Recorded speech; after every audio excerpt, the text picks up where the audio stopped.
Buenos días nuevamente. Antes de comenzar el webinar, quiero darles las gracias por estar hoy acá con nosotros en nuestro primer webinar del año 2021. Quiero agradecer también a mis compañeros Carlos Trujillo, Patrick Fenton y Natalia Torres. Carlos es nuestro manager de ventas de Latinoamérica. Natalia es nuestra manager regional de ventas en México y Patrick Fenton es nuestro manager general en Solar México. Muchas gracias a todos por estar acá. Y este 2021 traemos información totalmente actualizada, nuevo contenido y el día de hoy vamos a estar hablando de cómo detectar la causa de un fallo en nuestros equipos, en nuestras bombas. Sin más preámbulos, demos inicio al webinar. Antes de que comencemos a hablar sobre las causas de los fallos en nuestros equipos, quiero que conversemos un poco de qué es una falla, de dónde proviene esa palabra, qué significa una falla. La palabra falla proviene del latín falla y hace referencia a un defecto, a la falta o incumplimiento. Entonces podríamos definir una falla como el defecto de una pieza, un sistema o un equipo, generando esto la falta o el incumplimiento de la función para la cual esta parte, este sistema o este equipo fue diseñada. ¿Cómo podríamos ver una falla? Como está acá en la presentación, tenemos varios ejemplos de fallas en diversos componentes, rodamientos con corrosión, un árbol de levas con marcas en su superficie, un cojinete rasgado, un engranaje con sus dientes partidos. ¿Cuáles son las causas? Podrían existir innumerables causas del por qué estos componentes mecánicos fallaron y a su vez generaron la falla o el incumplimiento del sistema del cual forman parte. Además de conocer qué es una falla, otro punto a destacar es la condición de trabajo de nuestros equipos. ¿Realmente conocemos cuáles son las condiciones de trabajo de nuestros equipos? Y cuando hablo de condiciones de trabajo, me refiero al tipo de fluido con el que estamos trabajando, a las condiciones eléctricas del sitio en donde vamos a instalar nuestros sistemas, las condiciones de las tuberías que van a estar instaladas en nuestros sistemas de bombeo, el diseño general del sistema. Recordemos que todos estos sistemas con los cuales nosotros vamos a estar trabajando son el resultado de un arduo trabajo de diseño, de cálculo, planificación por parte de un equipo de ingenieros, arquitectos, un equipo especializado que nos dan un requerimiento y nosotros recomendamos cuál sería la mejor opción. Entonces tenemos que conocer los detalles de todos estos, de todas estas condiciones. ¿Por qué? Porque estas condiciones de las cuales les estoy hablando serán nuestro punto de partida al momento de estar en presencia de una falla súbita de nuestros sistemas o de nuestros equipos. Algo importante que también debemos conocer son los tipos de fluidos con los cuales vamos a estar trabajando. Lo acabo de mencionar como alguna de las condiciones que debemos conocer del sistema, pero acá quiero profundizar un poco más del tipo de fluido. Podríamos clasificar estos tipos de fluidos en dos grandes grupos: líquidos abrasivos y líquidos corrosivos. Los líquidos abrasivos son aquellos fluidos que tienen en suspensión material mineral e inorgánico con los cuales en la combinación de estos, la dureza, su dureza y la velocidad de giro de nuestros equipos, esta combinación genera un resultado totalmente dañino para nuestros equipos, para las superficies de la voluta, para el cuerpo del impulsor, para nuestros sellos mecánicos. Algo importante que quiero resaltar es que las bombas Solar no están diseñadas para trabajar con líquidos abrasivos. Nuestros equipos están diseñados para trabajar con sólidos inorgánicos, pero en nuestra línea de ingeniería tenemos la ventaja de poder mejorar aspectos de nuestros equipos para poder hacerlos aún más resistentes a la presencia de líquidos abrasivos, porque es probable que en alguna que otra aplicación vamos a tener presencia de ciertos abrasivos. Entonces, al conocer esto, podemos ya preparar nuestros equipos mejorando su recubrimiento epóxico, mejorando los sellos mecánicos y mejorando otros aspectos para así garantizar una mejor vida útil de los mismos. Por su parte, los líquidos corrosivos los podemos dividir en tres grandes grupos: ácidos, neutros y alcalinos. Básicamente van a depender del pH que estos líquidos contengan. Los líquidos neutros con un pH a un valor de 7, en base a la escala que estamos viendo en este momento en la pantalla, son aquellos que no cambian las propiedades de los materiales con que tienen contacto. Ejemplo de un líquido neutro, podríamos hablar de jabones, ciertos limpiadores de pino y ciertos limpiadores para mármol. Por su parte, los líquidos alcalinos, que va de un rango de un pH de 0 hasta 6, son aquellos que poseen propiedades limpiadoras y desinfectantes. Un ejemplo de estos serían desengrasantes, lavavajillas, limpiadores con contenido de amoníaco. Y por último, los alcalinos son aquellos que poseen propiedades desincrustantes, que son ideales para trabajar con restos calcáreos, para trabajar cuando tenemos presencia de óxidos, y son estos los que no recomendaríamos tener contacto con superficies delicadas. Un ejemplo de un líquido alcalino podría ser un abrillantador, e inclusive el vinagre lo podemos catalogar como un líquido alcalino. Un dato importante para tener en cuenta al momento de hacer la selección y los requerimientos de nuestros equipos es que Soler tiene en sus diseños y en sus equipos garantiza un buen desempeño de las bombas en un rango de entre 6 a 10 en la escala de pH. Lo que suceda por encima de 10 y por debajo de 6 es algo que nosotros no podemos garantizar. Las bombas pueden trabajar por esos rangos, tanto por debajo como por encima del límite que tenemos preestablecido. Pero ¿qué es lo que sucede? En nuestros laboratorios hemos hecho un sinfín de pruebas y ya conocemos cuál sería el comportamiento de los equipos en el rango entre 6 y 10, pero no conocemos cómo se vería afectada la vida útil de los mismos en el rango inferior de 6 y el rango superior de 10. Eso es un dato importante para que lo tengan en cuenta. Sabiendo esto, ahora podemos entonces comenzar a hablar sobre las fallas comunes en equipos de bombeo. Antes de comenzar a hablar de la primera falla común, quiero que hablemos un poco también sobre el diseño constructivo y algunas ventajas que tiene nuestra marca sobre algunos otros productos de la competencia a nivel de diseño y a nivel de construcción. Nuestros equipos son fáciles de armar y de desarmar. Tenemos motores totalmente bobinables y motores que no están encapsulados. Nuestra fundición es robusta para un trabajo pesado. Todos los tornillos son iguales, así que el tiempo de ensamblaje y desensamblaje va a ser mucho más corto, y las conexiones eléctricas están independientes del motor. Acá hay dos puntos importantes para resaltar. Comencemos con el tema de las conexiones eléctricas. Nuestro diseño, como pueden observar en la presentación, déjenme marcar acá con el pointer. Ok, acá tengo el pointer.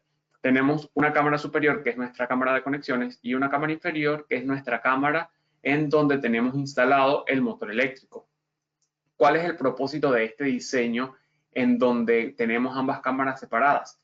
Si por alguna razón nuestra bomba falla y hay una penetración de agua en la tapa del motor, que es una de las fallas que vamos a estar tratando el día de hoy, nuestra bomba va a estar protegida, nuestro motor en este caso va a estar protegido de un posible cortocircuito por contacto con el agua. ¿Por qué? Porque al momento de ingresar el agua a esta cámara, lo primero que se vería afectado serían los fusibles, estos conectores que tenemos acá, y por supuesto nuestro sensor de humedad va a avisarnos que algo está pasando y nos dará tiempo de detener la bomba.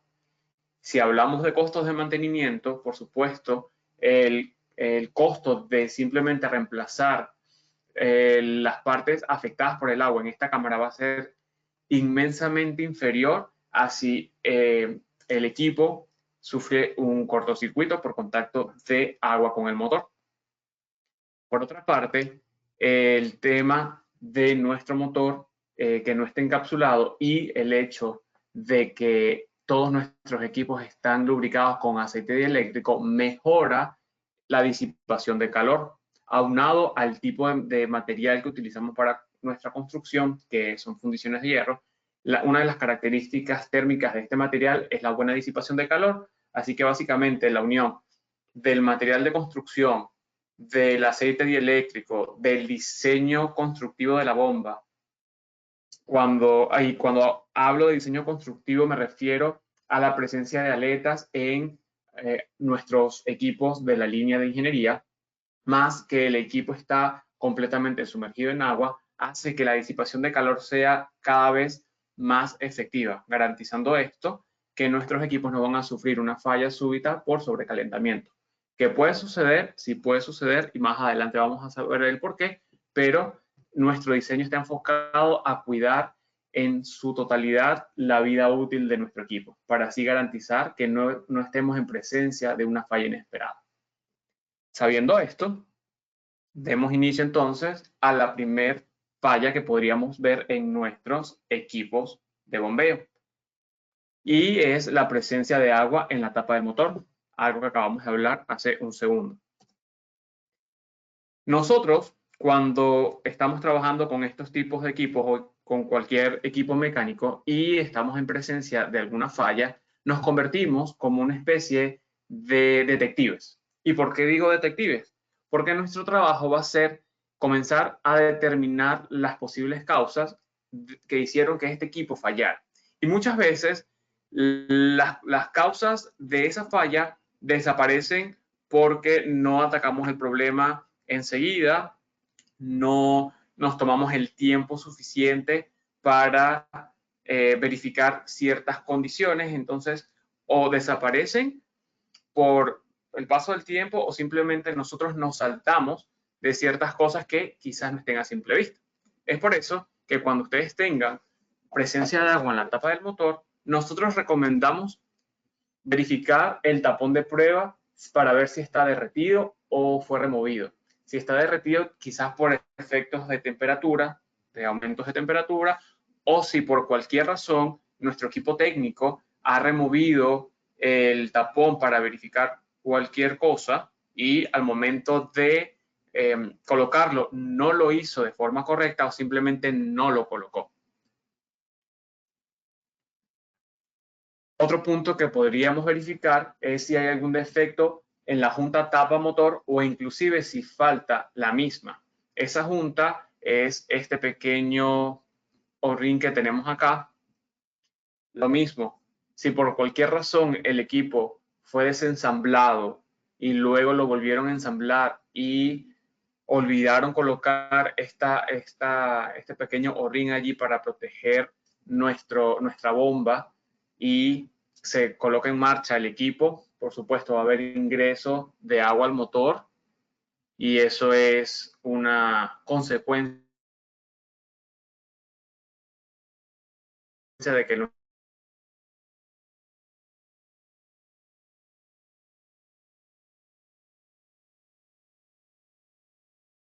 nuestra bomba vaya a fallar. Así que mucho cuidado en este punto también.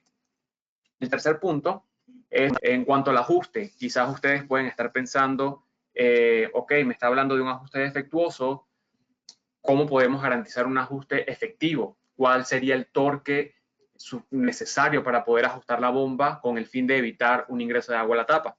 La respuesta es muy sencilla. Va a depender del modelo de la bomba.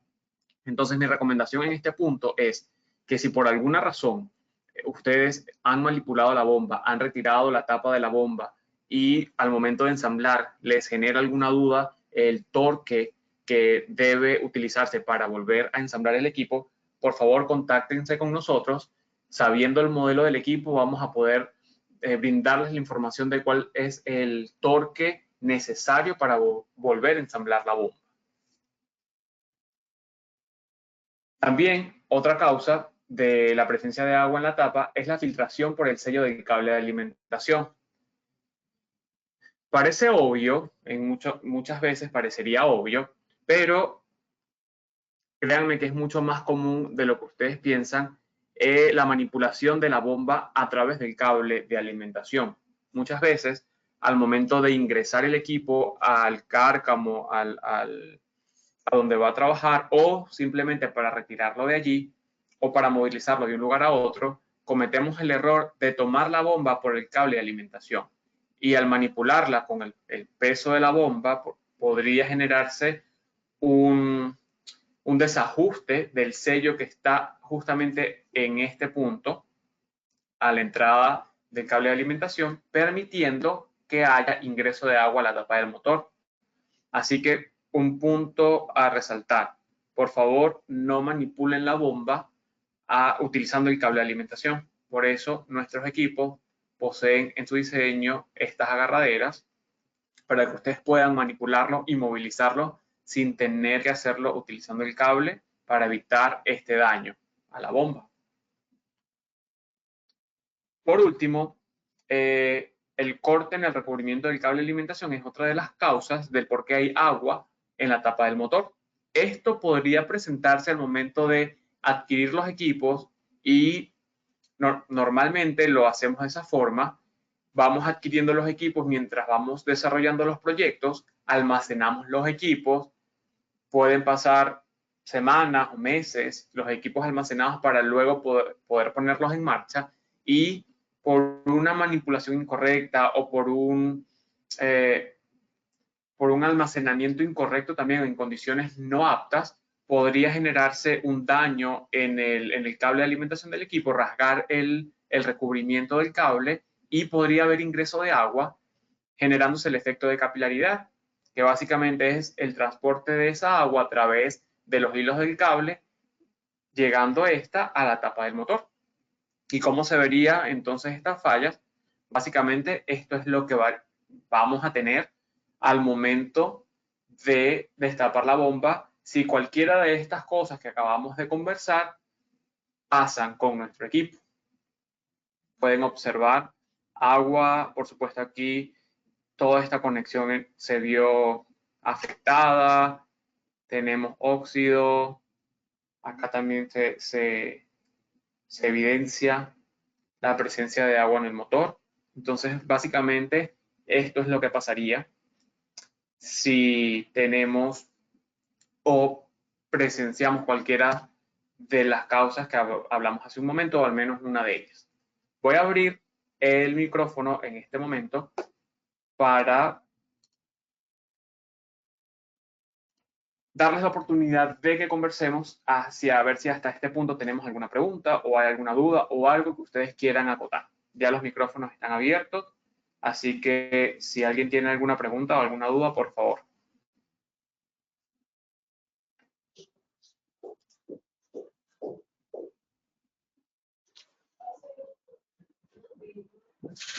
Jorge, buenos días. Buenos días, Jorge, ¿cómo estás? Bien, gracias. En esta zona tenemos sensor de humedad, Jorge.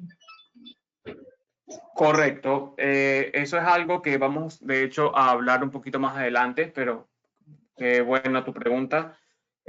Nuestras bombas vienen por defecto con sensores de humedad instalados, tanto en la tapa de conexiones como en la cámara donde alojamos los sellos mecánicos. Lo vamos a ver un poquito más adelante, pero efectivamente los tenemos.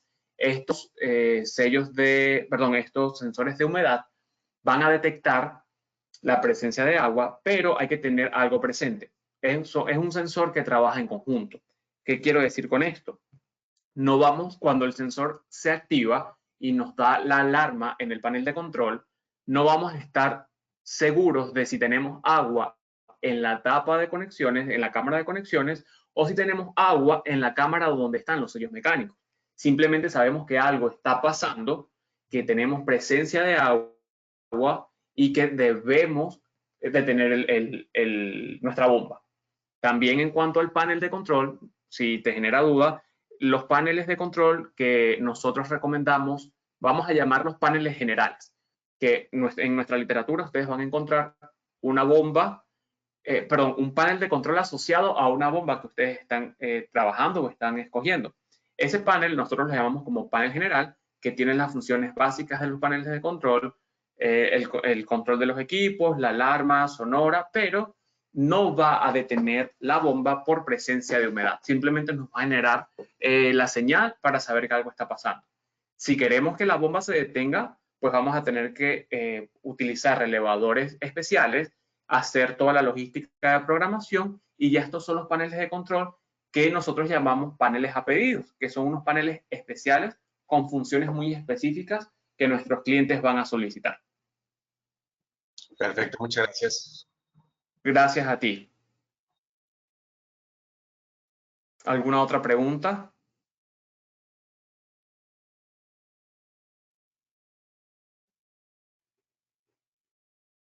Ok, vamos a avanzar entonces. Voy a volver a cerrar sus micrófonos para continuar.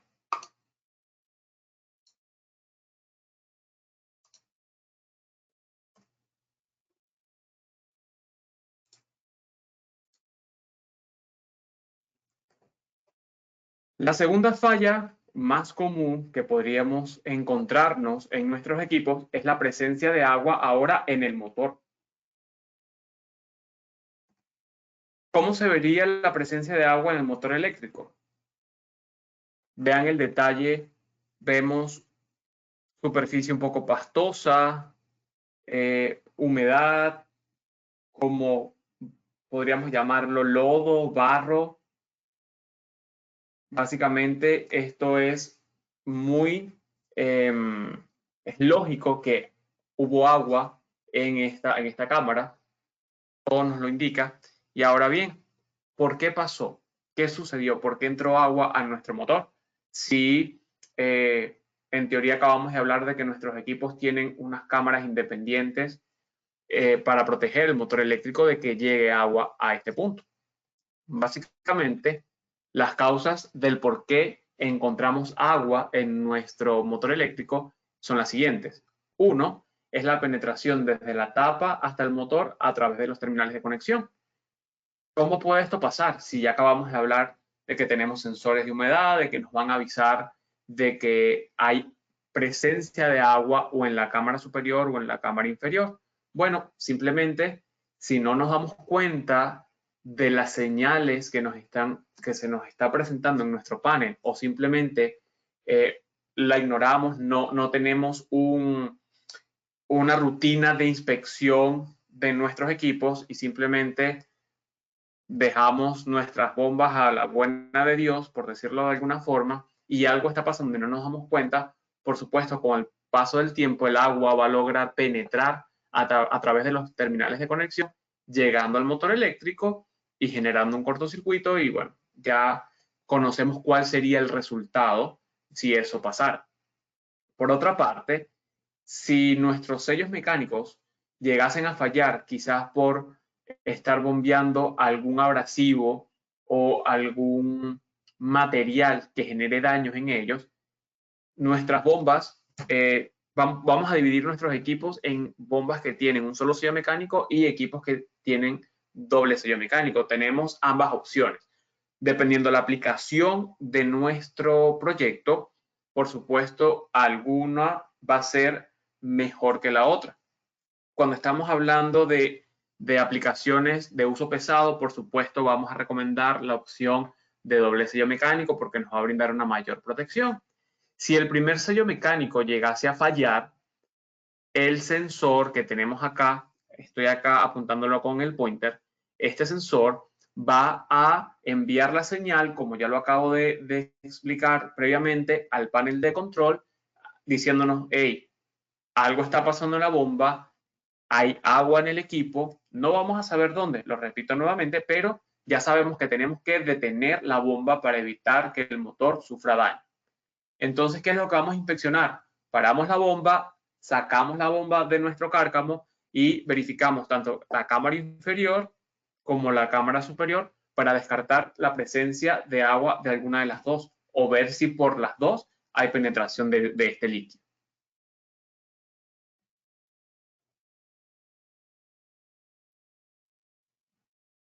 Ahora bien, hablemos de impulsores desgastados.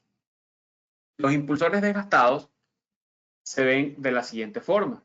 Este primer ejemplo, tenemos a este lado un impulsor en su totalidad y en el lado izquierdo tenemos un impulsor desgastado. ¿Cuáles serían las razones de por qué los impulsores se desgastan? Dense cuenta que en esta primera foto que tenemos acá, tenemos presencia de minerales, rocas. Lo hablamos cuando estábamos definiendo lo que era un líquido corrosivo. Presencia de sólidos minerales e inorgánicos en el fluido de trabajo. Y también hablamos un poco sobre el pH del líquido. En esta foto que tenemos acá, vemos una especie de reacción química con la superficie de la voluta, generando esta especie de recubrimiento que, por supuesto, va a interferir en el movimiento libre del impulsor, generando también que el mismo sufra deterioro. Perdón, me fui hacia adelante. Entonces, para resumir lo que estamos hablando de los impulsores, materiales abrasivos en nuestros líquidos de trabajo, nuestro fluido de trabajo, y pH desconocido o presencia de sustancias químicas que no conocemos en nuestro fluido de trabajo van a generar este tipo de daño en nuestros impulsores. Y por supuesto, al impulsor verse desgastado y afectado de esta manera, el rendimiento de la bomba va a ser completamente notorio. Ahora sí, vamos a avanzar a las fallas en los sellos mecánicos.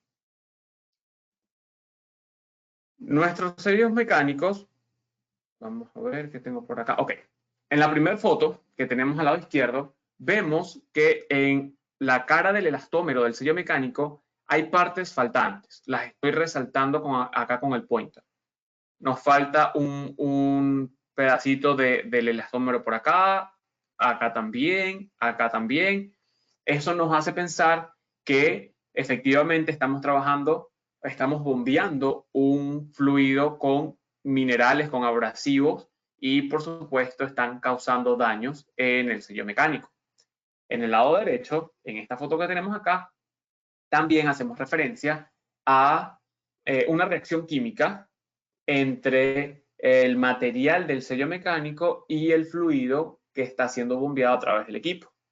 Por eso es que hacemos tanto hincapié en el tema de conocer en el mayor porcentaje posible el tipo de fluido con que vamos a trabajar, qué tantos material abrasivo pudiéramos tener, qué otra sustancia aparte de agua podría estar contenida en este líquido que vamos a bombear. Y todo es por esto, por estas reacciones que podemos observar con parte de nuestros componentes internos o los daños que la superficie de los mismos puedan sufrir.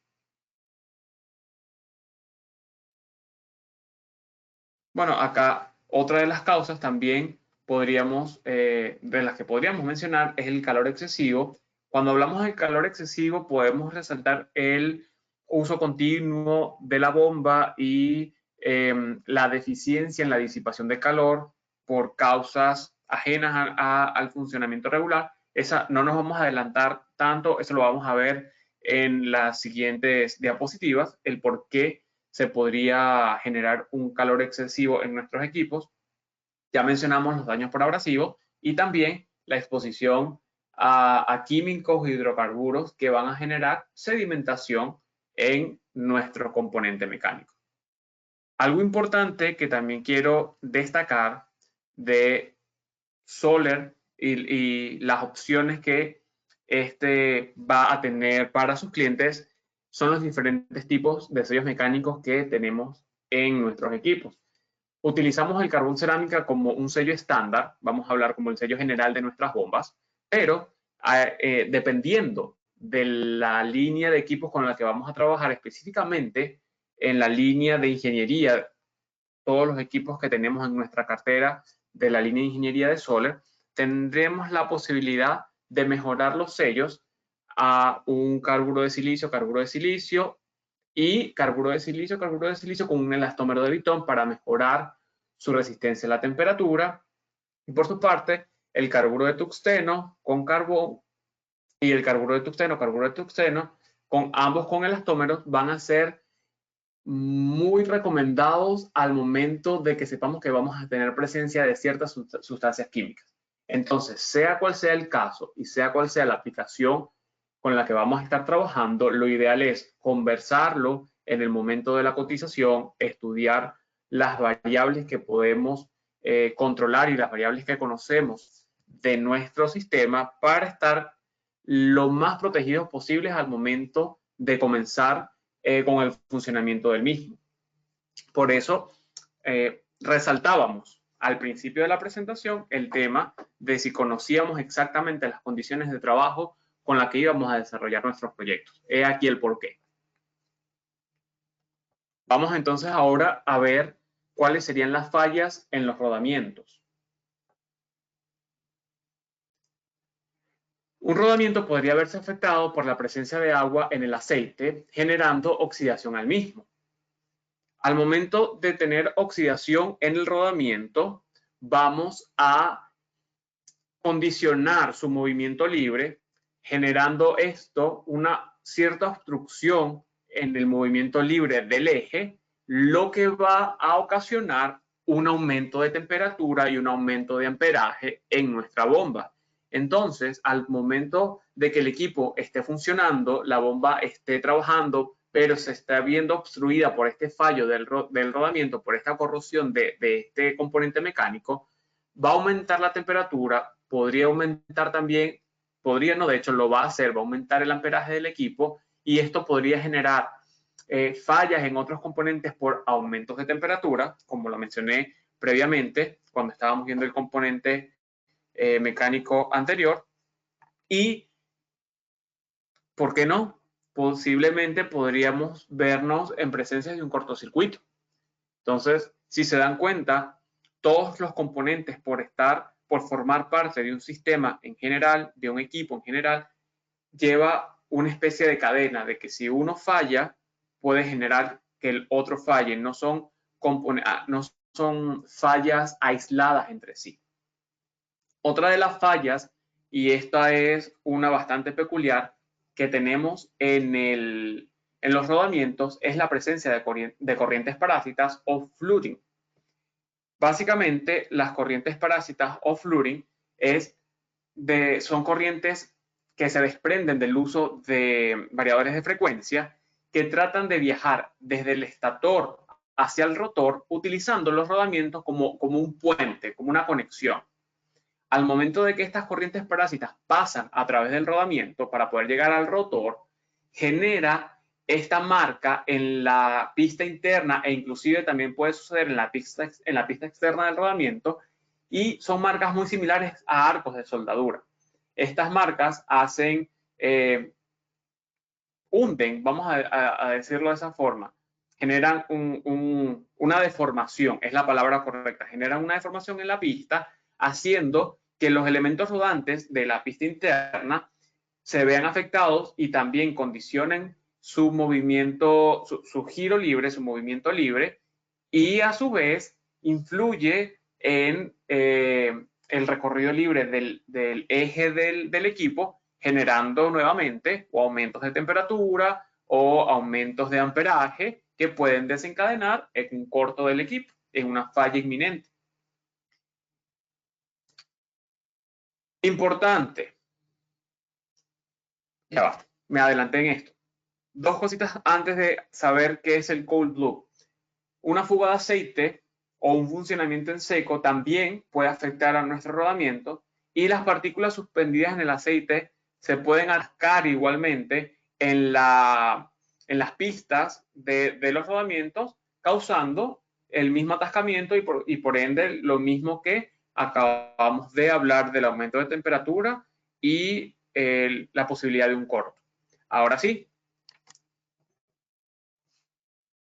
vamos a ver qué es esto de Cool Blue.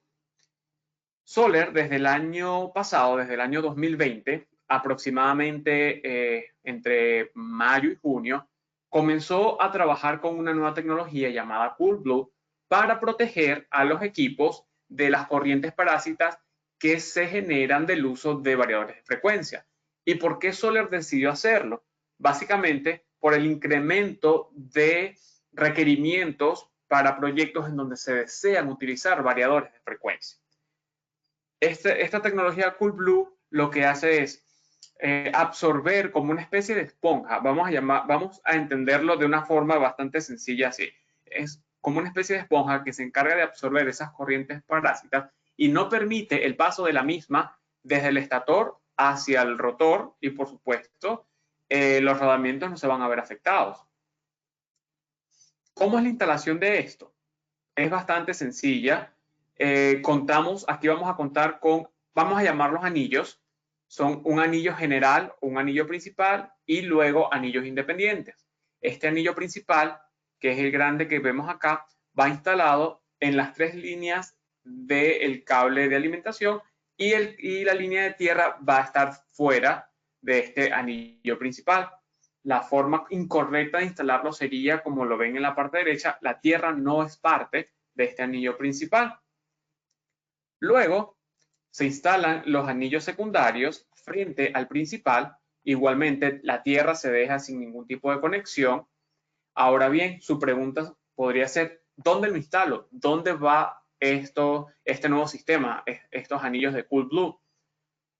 La instalación se hace lo más cercano posible al variador de frecuencia, estando el anillo principal frente a frente del variador de frecuencia y el anillo secundario o los anillos pequeños que son individuales para cada línea, mirando o apuntando hacia el motor eléctrico.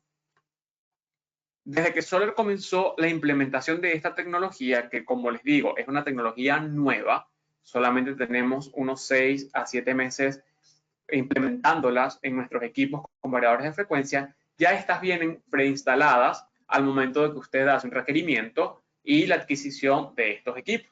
Y así es como se vería la instalación de los mismos en nuestros sistemas. Tenemos los anillos principales y tenemos los anillos secundarios y, por supuesto, acá la salida y por algún lugar estará la bomba de este lado. Y por acá tenemos el variador de frecuencia. Si llegase a existir o si ustedes ya tienen algún equipo, paneles de control, sistemas ya existentes con una tecnología de variador de frecuencia y están interesados en conocer más sobre la tecnología CoolBlue, cómo instalarlo, cuáles son los beneficios, al final de este webinar, por favor, háganos saber a través de los correos electrónicos. Vamos a estar dando nuestros correos electrónicos para poder enviarles la información, vean ustedes un poco más el detalle, las instrucciones de instalación, pero básicamente esta es la ventaja de esta nueva tecnología que Soler comenzó a implementar desde el año pasado. Sabiendo esto, vamos entonces ahora a hablar sobre los desgastes o el desgaste en el rotor del equipo. ¿Cómo se vería o qué ocasionaría que un rotor se vea desgastado? En la primera foto podemos ver ciertas marcas en la superficie del rotor. Acá vemos óxido, en esta segunda foto podemos ver óxido en la superficie y acá estamos viendo algunas marcas oscuras también en la superficie del rotor. Básicamente la primera foto hace referencia a un equipo que esté fuera de eje o esté maquinado incorrectamente o inclusive haya material suspendido en el aceite que al momento de estar el equipo en funcionamiento cause ese contacto con la superficie del rotor generando estas marcas en él. La segunda foto, por supuesto, nos hace referencia a corrosión y la corrosión no es más que agua, presencia de agua en el aceite que lubrica este componente mecánico. Y la última es, por supuesto, un cortocircuito generado por uso excesivo, aumentos de temperatura, picos excesivos de amperaje que se podrían generar por atascamientos en el rodamiento, por una excentricidad, atascamiento de los elementos rodantes del rodamiento todo lo que hasta este punto hemos estado conversando. Entonces, si se dan cuenta, vamos llevando una cadena que va generando un conjunto de fallas que están todas interconectadas entre sí. Por eso, remarcamos y resaltamos al principio que las condiciones que nosotros podemos controlar iban a ser nuestro punto de partida para ir descartando las fallas o las causas que estaban afectando a nuestra bomba. Ahora bien, un estator en corto. Creo que acá es donde vamos a tomar un poquito más de tiempo para ver cuáles son las causas de un estator en corto.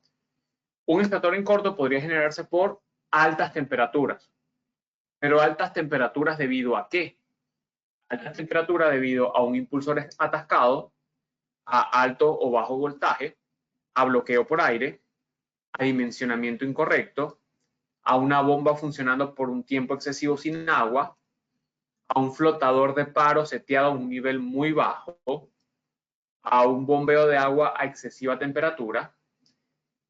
Este punto es interesante y solamente quiero mencionarles y recordarles a todos ustedes que nosotros en nuestra cartera de equipos tenemos bombas que van a trabajar a altas temperaturas, siendo su mayor rango de trabajo 80 grados centígrados. Ese es el tope de temperatura que podríamos manejar en nuestro fluido de trabajo.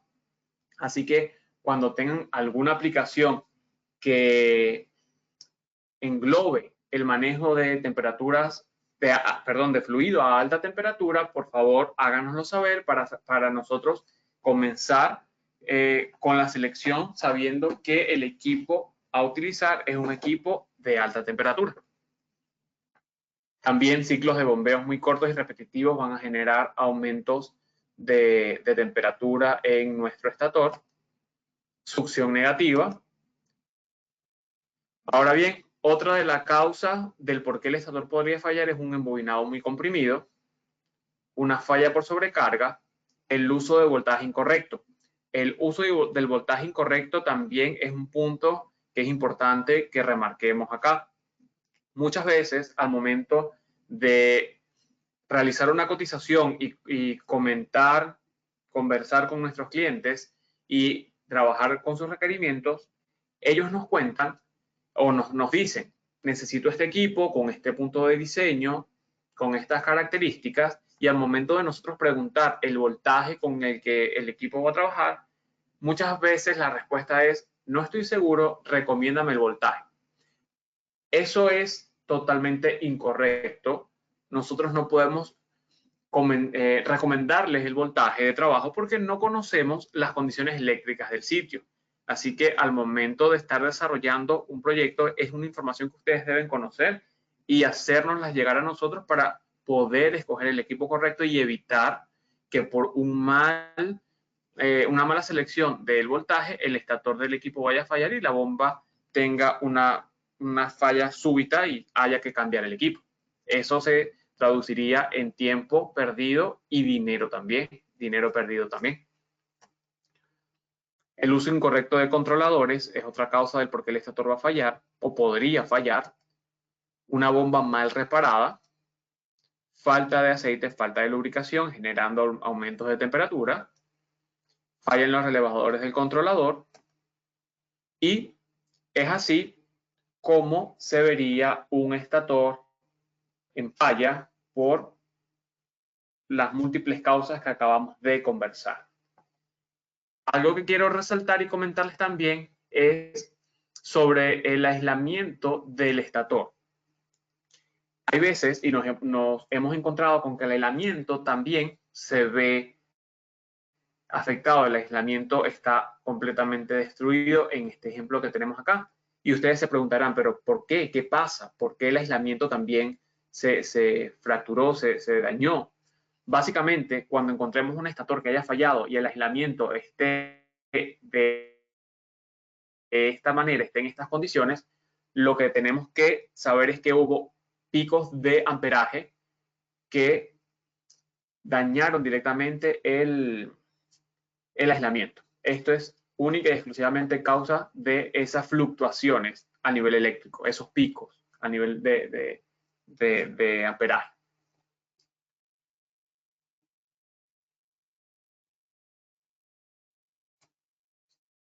Otra de las fallas que también son interesantes el tratar es el bloqueo por aire. ¿Qué es el bloqueo por aire? El bloqueo por aire es básicamente cuando nuestro equipo funciona o está trabajando sin bombear agua. ¿Y por qué sucede esto? ¿Cuál es la causa de que haya un bloqueo por aire? Voy a tratar de explicarlo con un ejemplo bastante sencillo. Imagínense un recipiente lleno de agua y ustedes tienen un vaso, por supuesto un vaso que está completamente vacío, y lo introducen al recipiente con la cara del vaso, la abertura del vaso mirando hacia abajo. El vaso lo introducen al revés y lo llevan hasta el fondo del recipiente. Se van a dar cuenta que en el vaso va a haber en el interior del vaso va a haber un gran espacio de aire, una gran burbuja de aire, por la cual no va a haber espacio para el agua. Recuerden que donde hay aire, no hay agua. Entonces, básicamente esto es similar.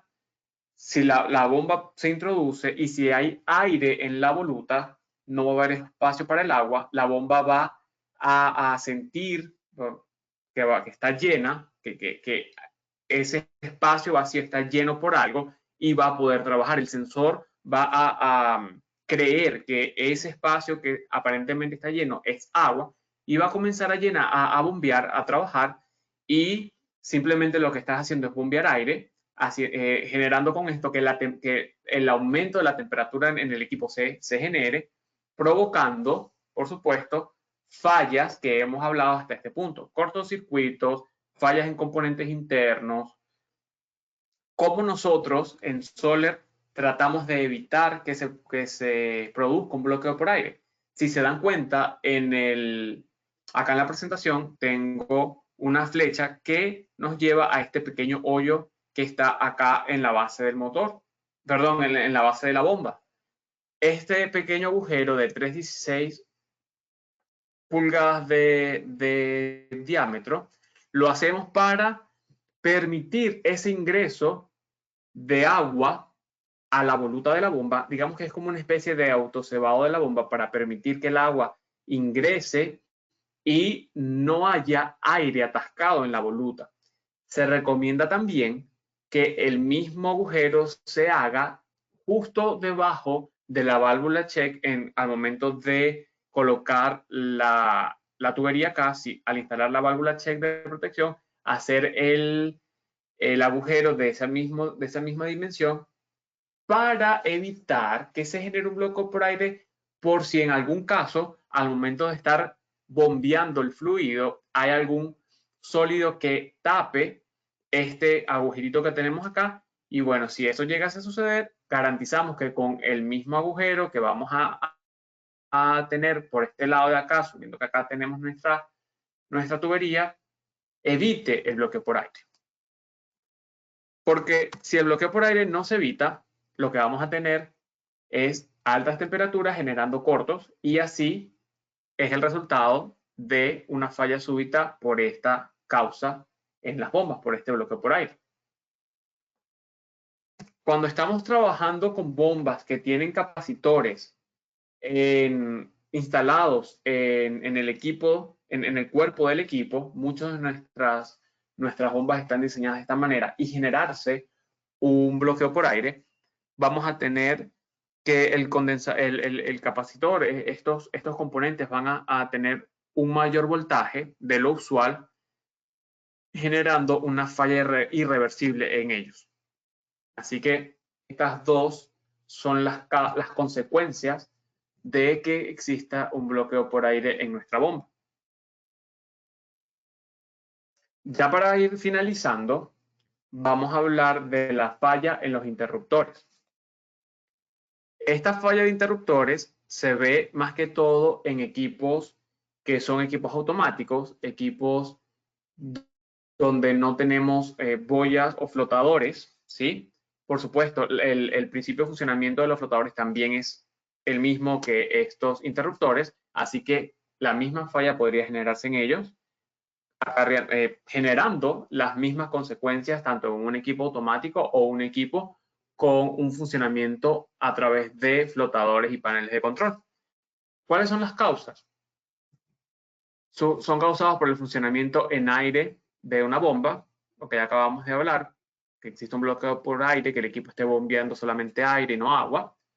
El contactor del interruptor se solda entre ambas caras, generando un funcionamiento continuo del equipo. Cárcamos mal calculados en cuanto a dimensiones, generando estos ciclos de bombeo más cortos y repetitivos. Las soldaduras entre las caras del interruptor se podría presentar por efectos de ciclos excesivos o inclusive por obstrucción del rotor, lo acabamos de mencionar, y así es como se vería un interruptor que ha fallado. Dense cuenta las marcas oscuras, las marcas como de soldadura entre las superficies de los componentes por efectos de altas temperaturas. Acá tenemos otra foto donde podamos apreciar cómo se vería un interruptor afectado por este tipo de fallas. Y hablamos también de un funcionamiento excesivo. Esto es una consecuencia de que los interruptores fallen.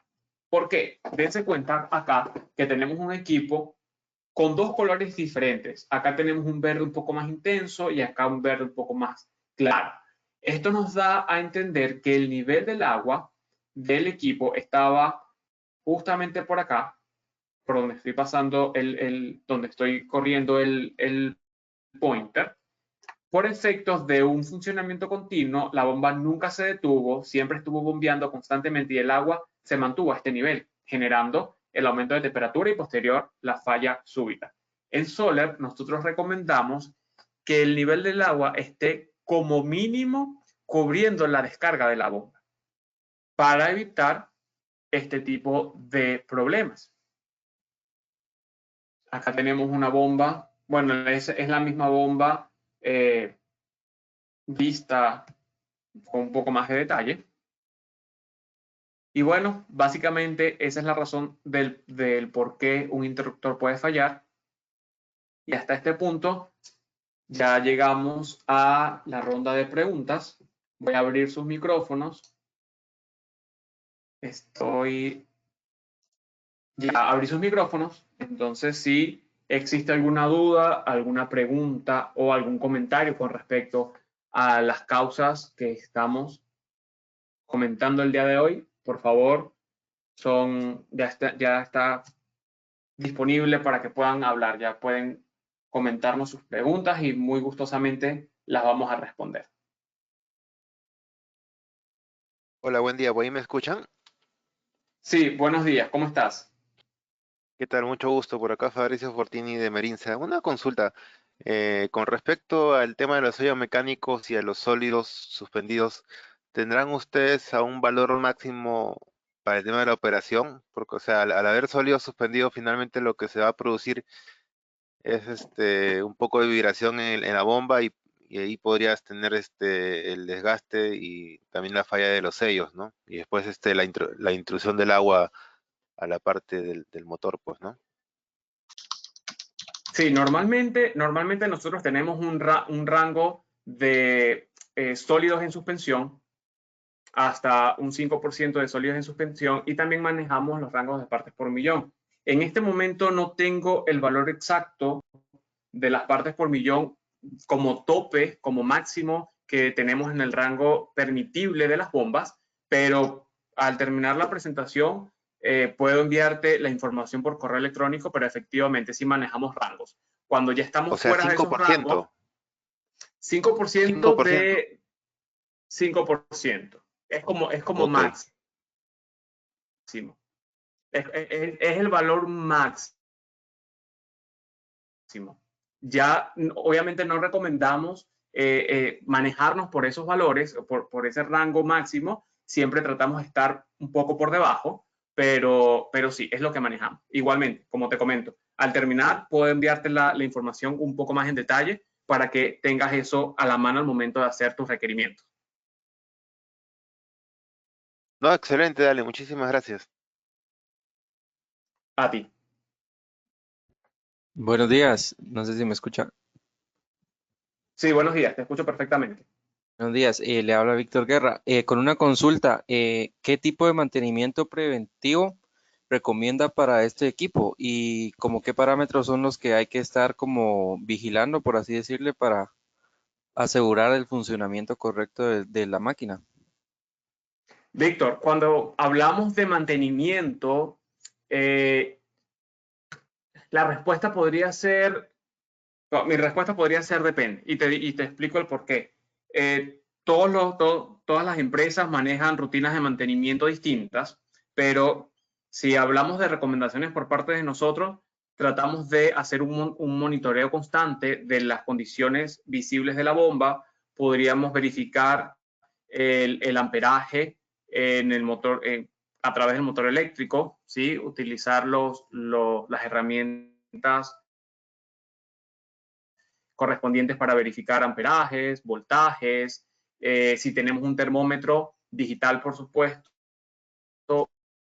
medir la temperatura del motor del equipo, hacer una inspección regular de las condiciones de también, si estamos trabajando con paneles de control, verificar si no hay alguna condición extraña en los componentes del panel de control.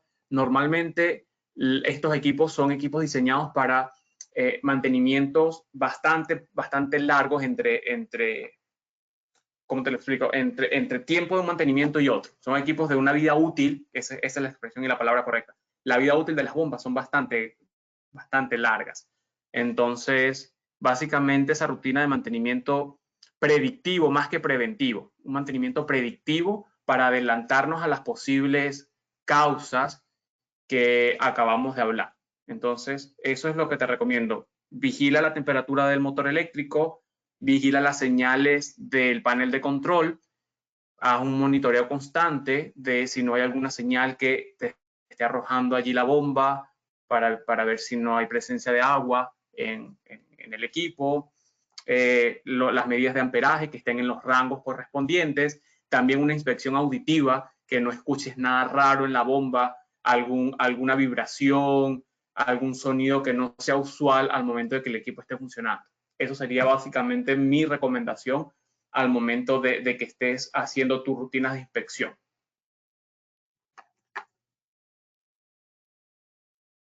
Muchísimas gracias, me quedó bastante claro, gracias. Gracias a ti. Pero otra pregunta. ah, eh, para poder calcular los cárcamos de bombeo, te tengo dos preguntas. Para la bomba Soler, no sé si depende del modelo, pero la pregunta es, ¿qué cantidad de ciclos de on-off, o sea, prendido apagado, ustedes recomiendan por tiempo? O sea, Ok. 12 ciclos por hora, etcétera. Esa es tu pregunta. Es la primera pregunta. Es la primera pregunta, sí. Ok. Respondiéndote a esa pregunta, en cuanto a los cárcamos, lo primero que tenemos que tener en cuenta es que cada bomba va a tener un diámetro de cárcamo mínimo recomendado, ¿sí? En base a eso, en base a ese diámetro mínimo recomendado, sea un sistema simplex o un sistema duplex, nosotros vamos a estar manejando los volúmenes de agua que vamos a estar almacenando en base al requerimiento que ustedes nos estén dando y el caudal a manejar. Al momento de tener ese valor de caudal a trabajar, lo ideal es calcular el caudal real que vamos a bombear teniendo en cuenta un valor de 3 minutos para saber cuál es el caudal real y tratar de que perdón, Carlos. Hola. Adelante. Sabía que ibas a intervenir. No, si entendí bien la pregunta, lo que pregunta es cuáles son los ciclos de bombeo en tiempo que debe tener la bomba. Y resulta que los ciclos de bombeo no pueden ser superiores, un ciclo de bombeo no puede ser más de 5 minutos para un cálculo, una vía útil, digamos que normal. pueden ser más largos en en momentos críticos, pero no deberían ser más largos de 5 minutos para el cálculo del cárcamo, pues para lo que él está calculando. Esos son ciclos de 5 minutos. O El sea, tiempo, exactamente. Y que van a estar sujetos a lo que hablaba previamente para poder garantizar estos ciclos, como Carlos lo dice, saber el diámetro que vamos a estar trabajando en base a la recomendación del modelo. sí, claro. O sea, entonces la respuesta es que la bomba no trabaje más de 5 minutos. Es lo recomendado, correcto. Muy bien. Ahora, si no trabaja más de 5 minutos, ahora me lleva a otra pregunta. Estando trabajando de esa forma, ¿cuántas veces puede prender y apagar esa bomba? ¿Por hora? ¿O por minuto? ¿O por día? O sea, ¿cuántos ciclos puede hacer? Ya me dijiste, no más de 5 minutos operando. ¿Ok? Ahora mi pregunta es, la bomba prende y apaga.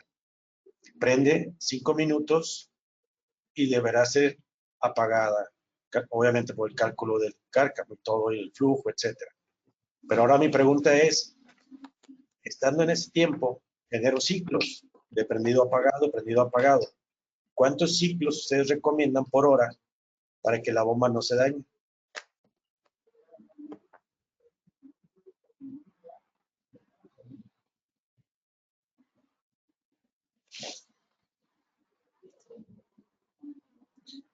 No sé si me escucharon.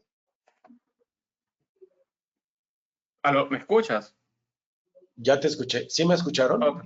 Sí, te escuché de el número de ciclos recomendados para que la bomba tenga una vida útil más larga.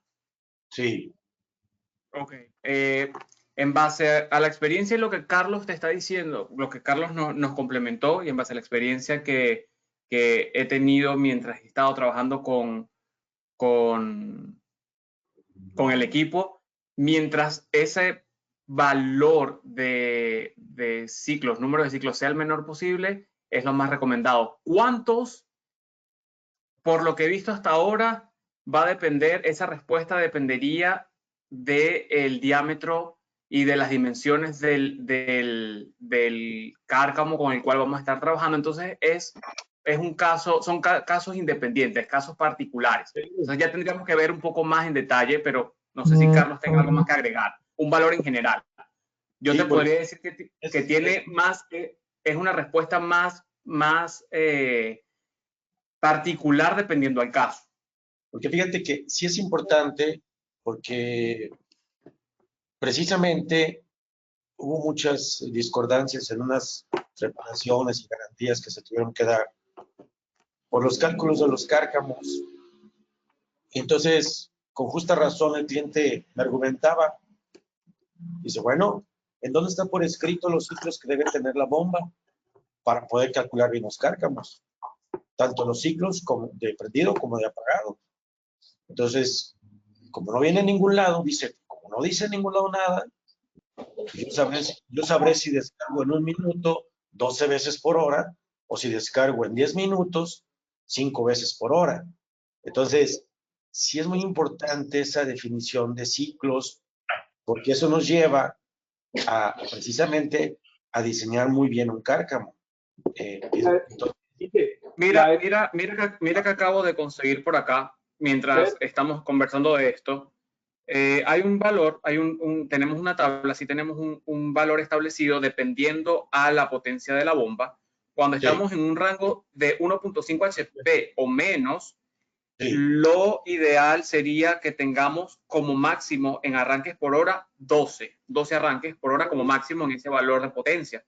Y un ciclo cada 5 minutos. Cuando estemos trabajando con bombas que van de 2 HP a 7.5 HP, lo ideal sería trabajar con 7 arranques por hora, siendo un ciclo cada 9 minutos. Repito, esto es una recomendación en general. Y ya cuando vayamos a equipos de 10 HP o más en potencia, lo ideal serían 5 arranques por hora y un ciclo cada 12 minutos. Todo esto, algo que es importante aclarar sobre esa tabla, y más allá de eso, y es porque el Inge ya está preguntando de los cárcamos.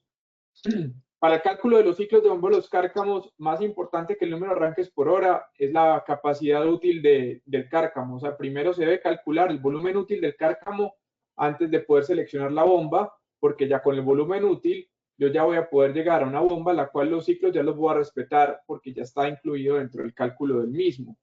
Pues para eso hay unas fórmulas de cálculo del volumen útil, y incluso tenemos varias presentaciones que ya hemos hecho al respecto que están en el canal de YouTube para que lo puedan consultar, pero atado a lo que dice Pedro, hay otras cosas adicionales en cuanto a los cárcamos. Primero, que el cárcamo se debe calcular primero, antes de seleccionar la bomba, se calcula es el volumen útil del cárcamo para poder tener una selección de bomba correcta.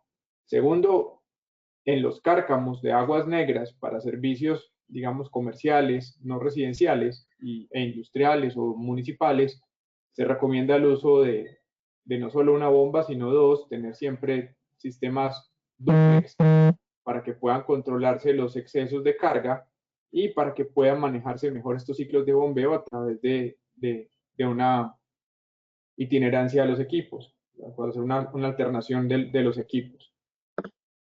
Sí, correcto, muchas gracias. Ahora, otra pregunta también. Las bombas no están hechas para uso continuo, ¿verdad? Debido a que está esta tabla de operaciones. No, no están hechas para uso continuo y es por algo. Acuérdate que en las bombas sumergibles la refrigeración del motor depende básicamente de la transferencia de calor que pueda hacer a través del cuerpo de la bomba. Entonces, llega un momento en que la operación continua, la temperatura del motor va a estar muy por encima de los rangos permitidos, ya que la capacidad de disipación no va a ser equivalente al calor producido dentro del mismo. Cuando yo llego a esos niveles altos de temperatura dentro del motor, el, el amperaje comienza a subirse y la vida útil del motor casi que lo puedo tirar a la mitad. Entonces, en los casos de las bombas sumergibles de aguas negras de uso comercial residencial, no está recomendado el uso continuo, y hablamos de uso continuo, es la bomba sin parar, pues porque básicamente se va a quemar después de unas horas de operación. Es necesario que el equipo tenga estos periodos de pausa para poder disipar correctamente el calor que se produce al interior de la bomba, usando la masa de hierro fundido que cubre el motor, ¿cierto? Que eso es la primera, esa es la superficie de contacto, y dos, disiparlo a través del agua que está circundando en el cárcamo y que ésta permita que ese calor pueda salir de la bomba. Básicamente por eso los ciclos de tiempo y los ciclos de pausa, para garantizar que el calor producido se logre disipar y salir de la bomba y no estemos afectando la vida útil del motor. Es correcto, muchas gracias. Oye, la tabla que me acaban de mencionar, alcancé a apuntar todo. Esa tabla puede estar disponible para podérsela demostrar a los clientes, porque te digo, tuve varias experiencias por acá en Guanajuato con las empresas transnacionales que pusieron sus pozos de bombeo comprados directo a Sole, pero obviamente el cliente incumplía en los flujos, en los gastos de agua, por lo tanto, las condiciones de operación de las bombas, debido a que el cárcamo quedó chico, pues las bombas arrancaban y paraban con ciclos muy cerrados. Eso llevó obviamente, a altas temperaturas y se quemaban simplemente los motores. Entonces, se concluyó que fue, pues, que el cárcamo pues es la perspectiva, ¿no? Para el cliente decía que el cárcamo estaba mal diseñado, y obviamente quien diseña el cárcamo dice, bueno, tú me diste una información, yo la diseñé en función a esa información y no estás cumpliendo con esos gastos.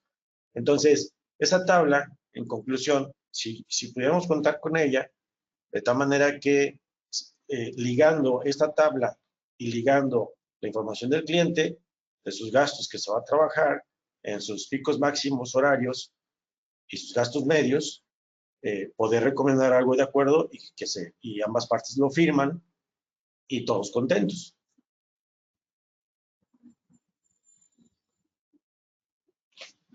Y con ese tema, Inge, realmente el tema de transferencia de la temperatura sí es un tema, pues, un tema que a cualquier fabricante de bombas.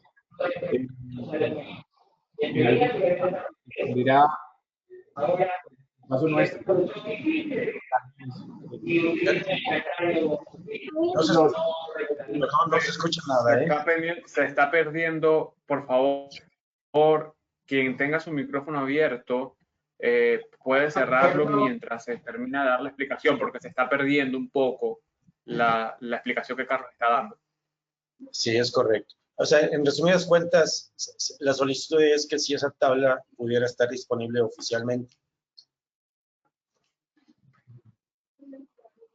Podría estar, vamos a trabajar en eso. Déjame y verificamos toda esa información y de ser así, por supuesto, se la hacemos llegar para que ustedes también lo tengan a la mano y tengan esos valores al momento de estar en contacto con sus clientes. Hola, hola. Buenas tardes. Buenas tardes. Hola, tengo una consulta, José Campuzano de Ecuador. ¿Cómo Sobre el está, mismo José? tema que estábamos tratando, el tema del calentamiento de las bombas por el tiempo de trabajo, entiendo que eso se debe a que como la bomba trabaja con sólidos en suspensión, hay una vibración por el manejo de materiales distintos, agua con algo de sólido, y eso hace que haya una limitación de trabajo para que el calentamiento no termine dañando el motor. En el caso, y yo tengo algunos casos en Ecuador, que utilizan este tipo de bombas, pero para bombear agua limpia, porque les gusta el tema el tema del caudal que manejan y esas cosas. En ese caso, ¿puede la bomba trabajar por más tiempo si no está manejando sólidos de suspensión, sino agua normal? sí, hola, Campuzano, ¿cómo estás? ¿Qué tal? ¿Qué tal? Mira, sí, la respuesta es sí. Realmente es que una de las causales del incremento de temperatura es el paso de los sólidos que hacen que la bomba termine haciendo torques no continuos y las revoluciones suben y bajan rápidamente en cuestión de segundos por el paso de sólidos, es correcto. Correcto. ¿Cuántas limpias puede trabajar un poco más? Sí. ¿Cuántos son los ciclos? No lo sabemos porque nunca hemos sacado las estadísticas para las bombas de agua limpia, pero perfectamente pues sabemos que sí funciona y las instalaciones de personas que usan estas bombas con agua limpia pues tienen ciclos mucho más amplios. De todos modos, tiene que haber se tiene que procurar que la bomba pueda parar para que el motor se refrigere, porque aquí no es como un motor exterior donde la ventilación es mecánica a través de un ventilador. Aquí es lo que la misma bomba hace capaz de evacuar a través del agua. Y eso es limitado. Entonces tiene que haber todos ciclos de paro. ¿Cuántos son? No tengo la respuesta, pero sí van a ser ciclos más largos y mayor cantidad de arranques continuos en una bomba que está trabajando en condiciones de agua limpia, en condiciones de agua negra.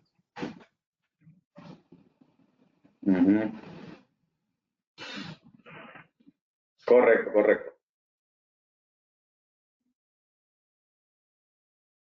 Muy bien, sabiendo todo eso y contestado a sus interrogantes, ¿alguien más que tenga otra pregunta, algún otro comentario, algo que quisiera aclarar? ¿Aló, me escuchan? Sí, te escuchamos perfectamente.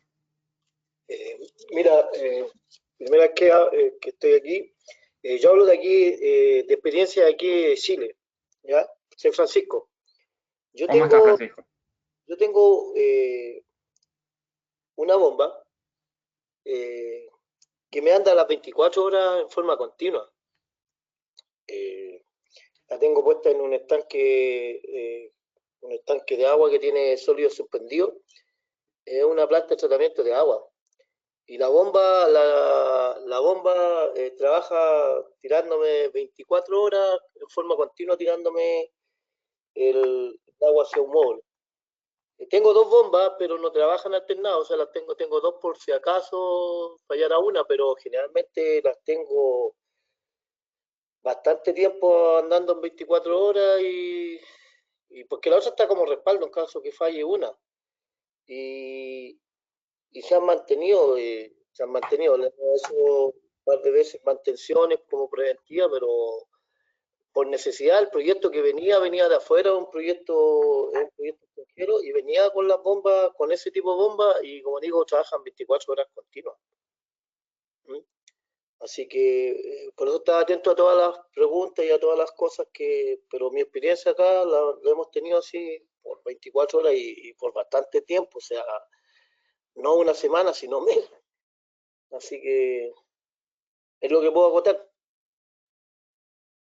Muchas gracias, de verdad, muchas gracias por tu comentario. Y bueno, ya esta es ya como lo han escuchado, es una experiencia, un caso de éxito por parte de uno de nuestros clientes. Así que allí tenemos algo positivo para acotar a todas sus interrogantes.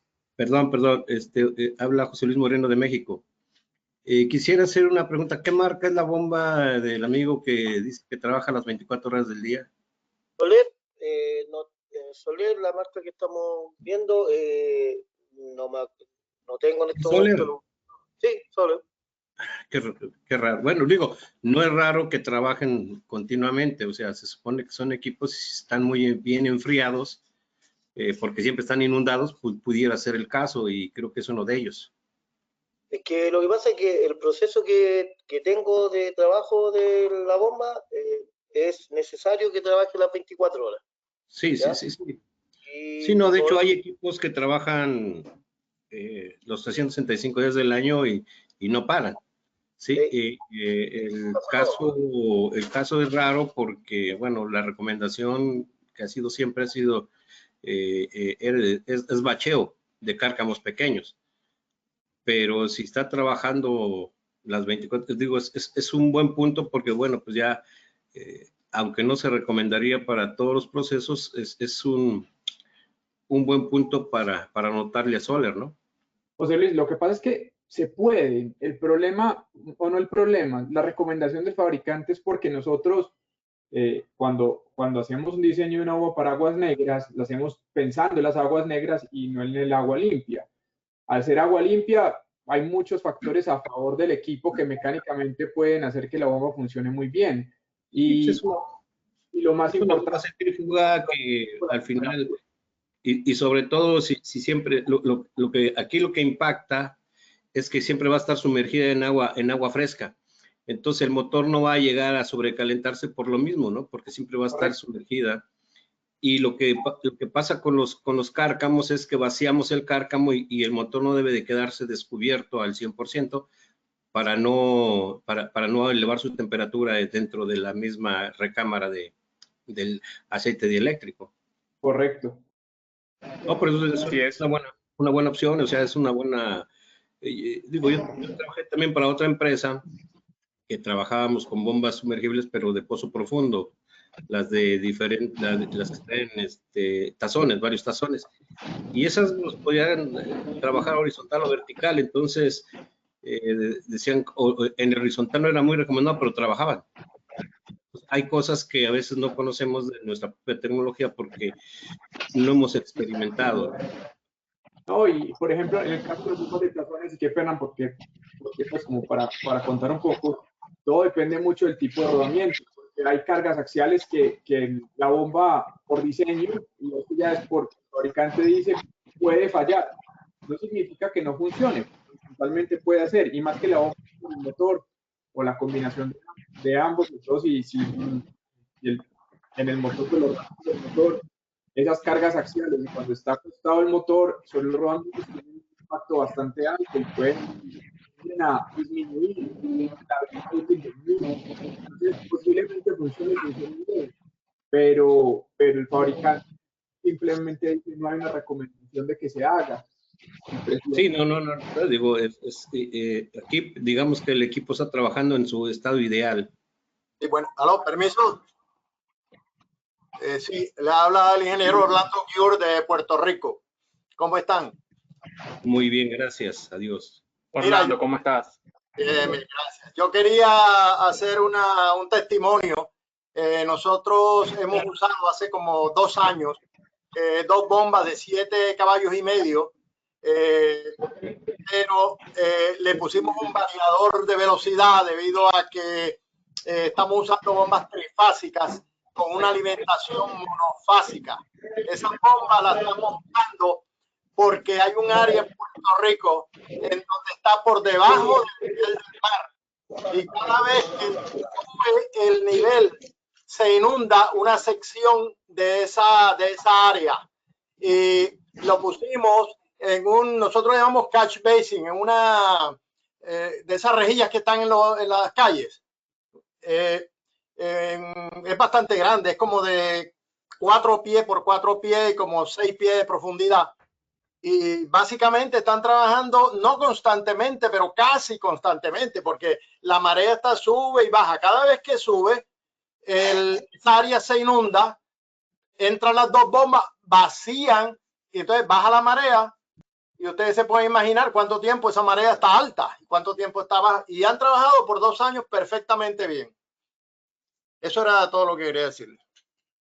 Muchísimas gracias, Orlando. Muchas gracias por este comentario. Y bueno, siendo así, vamos a dar por finalizado el webinar, pero antes de terminar, quiero comentarles un par de cositas. Les voy a robar 2 minutos más de su tiempo. El año pasado, Soler comenzó a tener presencia o mucha más presencia en las redes sociales ahora con nuestro departamento en Solar México, nuestra oficina de Solar México. Así que queremos que por favor nos sigan apoyando con un me gusta en nuestra página de Facebook de Solar México. Nos van a encontrar con ese nombre, como Solar México. En nuestro perfil de Instagram nos van a encontrar como @SolarMéxico. Y algo nuevo que también estamos implementando desde el año pasado es nuestro canal de YouTube, igualmente con el mismo nombre, Solar México. Les pedimos nos regalen un me gusta en la página de Facebook, nos sigan en nuestro perfil de Instagram y también nos regalen un me gusta y comentarios en nuestro canal de YouTube, en donde van a encontrar información que hemos estado conversando a lo largo de estos últimos años, webinars. En el canal de YouTube van a encontrar videos informativos, webinars que hemos estado estudiando y presentándoles, y en nuestra página de Facebook y nuestro perfil de Instagram van a encontrar posts informativos acerca de promociones que vamos a estar trabajando, información técnica de equipos, información de los próximos webinars que vamos a estar presentando a lo largo del 2021. Así que les recuerdo, Solar México en Facebook, @Solar México en Instagram y Solar México en el canal de YouTube. Para cualquier duda o cualquier otra pregunta, no duden en contactarnos en nuestros correos electrónicos. Carlos Trujillo, como el manager de ventas de Latinoamérica, Natalia Torres, como nuestro manager regional de ventas en México, Patrick Fenton, nuestro manager general en México también, y su servidor Pedro Mejías, coordinador de ventas del Departamento Internacional acá en Estados Unidos. Muchísimas gracias por darnos parte de su día de hoy y espero tengan un excelente resto del día. Hasta luego.